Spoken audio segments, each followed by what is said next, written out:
The previous video talked about the Wagner Act, which really strengthened the power of labor unions, enabled them to really quadruple the share of American workers belonging to a labor union. It went up to about a third of the American labor force belonging to a labor union. But that was the high watermark. Today, only about 10% of workers belong to a labor union. So what I want to investigate at the beginning of today's video is what happened. Well, right after World War II, there were strikes across the United States. For a long time, workers were not able to strike during the war. The government didn't want to allow that. They needed to keep the war effort growing. And there was a wave of strikes in 1946 and 47. Here's a photo of a strike that occurred about then. These were people that worked in the telephone industry near Washington, D.C. Now, by the way, I got a question for you. Was this a craft? Was this a craft or an industrial union? Everybody worked in telephone, so what was it? Hope you said it was an industrial union. Today, by the way, the National Federation of Telephone Workers is the Communication Workers of America, one of the largest unions. So, an act was passed in 1947 called the Taft-Hartley Act. This act was a reaction to the growing power of unions, with the Wagner Act in World War II. And it limited the power of unions. What it did was it outlawed secondary boycotts and strikes. Now, what does that mean, a secondary boycott or strike? If you have a grievance with your employer, you can go on strike. You can withhold your labor services. You say, we're not going to work. So if, for example, the workers at Kroger's said, we're dissatisfied with our wages or working conditions, they could go on strike and not work. Now, what's a secondary boycott or strike? Suppose, for example, the truck drivers that deliver the food to Kroger say, hey, we're going to help our buddies out that work at Kroger's. We are going to refuse to deliver the food to Kroger's. These truck drivers are not employees of Kroger's. They're not members of the same union as Kroger's, but rather they're saying, look, we're going to support them this time, and maybe they'll support us next time if we go on strike and the truck driving company hires a replacement worker. The folks at Kroger's will refuse to sell the food. So that's called a secondary boycott, when you strike against somebody who's not your own employer. So now the law says, look, you can't put that much pressure on management. You can only go on strike against your own employer. You can't urge people to boycott a product that's not the one your employer makes. Now, the Taft-Hartley Act also outlawed closed shops, and it made union shops legal only if by a vote. Now, what's a closed shop? What's a union shop? Okay, we can classify all workplaces into three categories. There are closed shops. Closed shops mean that only a union member can be hired. Being a union member is a precondition to working there. You got to be in the union before you're hired. This was made illegal. A union shop. Management can hire whoever they want, but whoever they hire must join the union. An open shop, union membership is unrelated to employment. The employer can hire whomever they want, and whether or not they join the union is up to them. Well, why do unions want closed shops and union shops? Well, the idea of a closed and a union shop, it protects against employer discriminating against union members. If everybody is a member of the union, you can't discriminate against union employees and fire them or give them the worst assignments if everybody's a member of the union. In some industries, let's say construction, where they might hire a bunch of carpenters to build a new house, the job might last 2 months. It's not enough time for the workers to organize, call in the National Labor Relations Board, and have an election. It's just not enough time. There's also what's called the free rider problem. If everybody else joins the union except me, and the union provides really high wages, the result is going to be that individuals are going to say, hey, I'm not going to pay dues. I'll let those other people pay dues. I will ride for free, not pay dues, take advantage of the higher wages the union has negotiated without having to pay the dues. If everybody has to belong to a union, that problem doesn't exist. So what Taft Hartley said, union shops are only legal if they're passed in a special NLRB election. A state, and this is very important, a state can outlaw union shops. We have 50 states, and roughly half of them have said closed shops are illegal everywhere in the United States. They do exist. The law is sometimes violated. Example, in shipping industries. But union shops are legal only if a vote. But states have the right to pass a more stringent law. This is sometimes called a right to work law, which says employees don't ever have to join a union. You can't have a union shop. You can't compel somebody to join a union. My home state of Michigan, which was for many years a very strong union state, with a conservative legislature a few years back, passed a right to work law. Ohio does not have one. So a state can be even more stringent and say, you don't have to join a union. The federal law says you don't have to join a union before you're hired. A union shop says you have to join one after you're hired. Right to work law says, can't do that. And if there's a union shop, the worker only has to pay dues, but they're not legally required to support the union. They don't have to support them in a strike or any other activities, but the law says a union shop, all you have to do is pay your dues.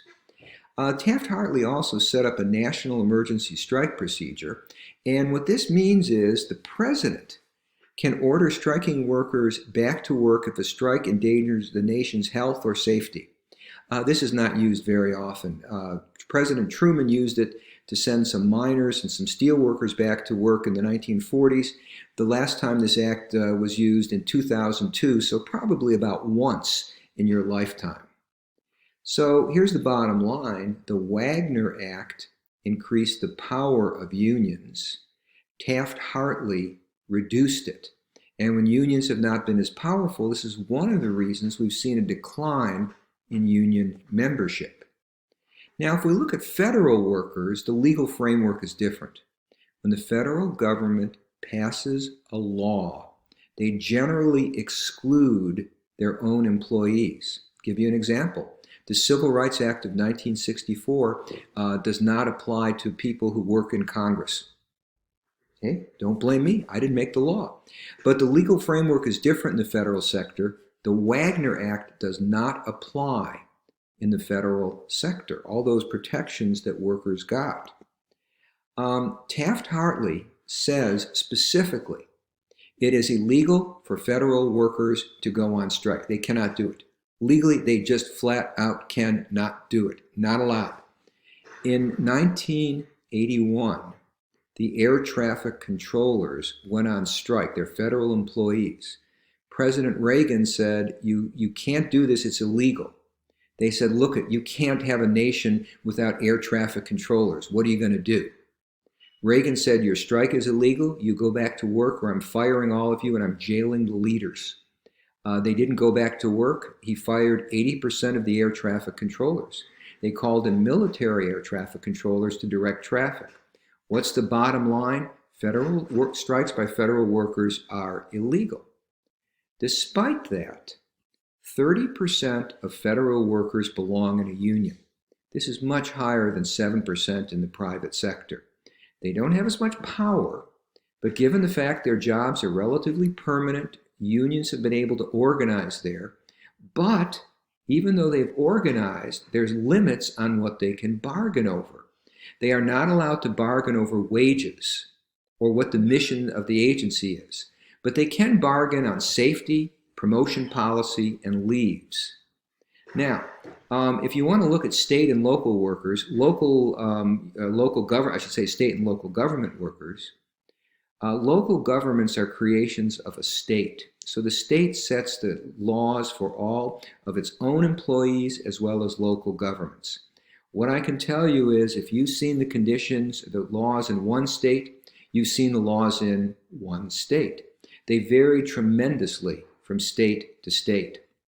We have people in the class from Maryland, Pennsylvania, Ohio, and other states, and the laws vary from state to state. So people say, look, Public employees should not be able to go on strike. Why? Because they're essential services. This is kind of an argument that's really hard to buy. I admit police and fire provide essential services. So maybe we're not going to let them collectively bargain or go on strike. But what about garbage collectors? In some cities, I live in Delaware, Ohio now, they're picked up by city employees. I used to live in Worthington, Ohio. The same job was done by somebody in the private sector. Not all government jobs are essential. The Secretary of the Economics Department at Ohio State is a public employee. I would argue that person's probably not essential. Point. Not all government jobs are essential. The children's librarian in Delaware County Library is a nice person, but it's not an essential job.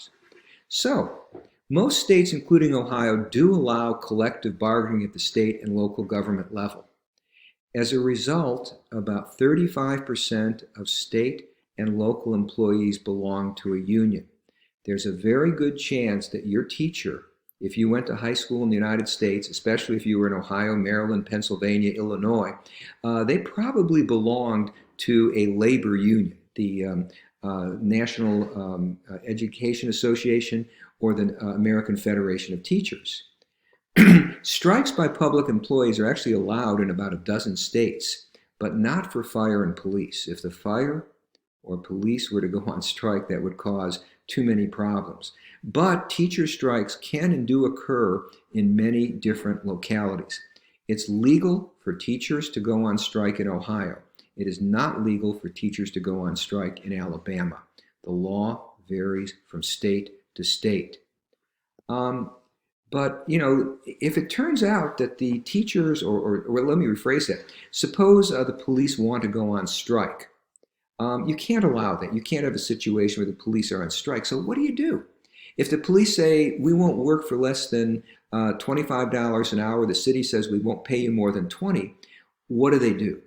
Well, in general, if strikes are not allowed, in many places, including Ohio, there's a three-step process. First, a mediator is called in. This is a person who's respected by both sides. It might be a labor economist. I've never been called. It might be a minister. It might be a community leader. And that person tries to get both sides talking to reach an agreement. If that doesn't work in Ohio, a fact finder is brought in. This might be a local judge. It might be a lawyer. It might be an academic. And that person listens to both sides and makes a recommendation. I was actually hired by the police in Ohio, in Lima, Ohio, one time to work with them in a fact-finding case, and we presented information why we thought the police deserved a 6% raise. The fact finder hears both sides and makes a recommendation. Either side can reject the recommendation. If it's rejected, we go to the next step. Arbitration. An arbitrator. This is usually a trained person who listens to both sides and makes a final binding decision. The fact finder makes a recommendation. Either side can reject it. It's non-binding. But if it goes to arbitration, the arbitrator makes a final decision which both sides legally have to accept. If you're a baseball fan, turns out if a player and the team cannot reach an agreement onto the salary, it goes to what's called final offer arbitration. What that means is each side submits a final offer and the arbitrator has to choose one or the other. So if the team says, we'll pay you $5 million, the player says, no, I want $8, the arbitrator has to choose one or the other. Well, the team might say, gee, we don't want to pay that much. We'll make it $6. And the player says, gee, I don't want to lose. I'd rather get $7 than $6. I'll lower my request to $7. And hopefully they meet in the middle. Has it ever occurred where after changing their offers, the team actually offered more than the player wanted? Yeah, it happened. It's happened one or two times. Anyway, we'll say more about unions in the next video.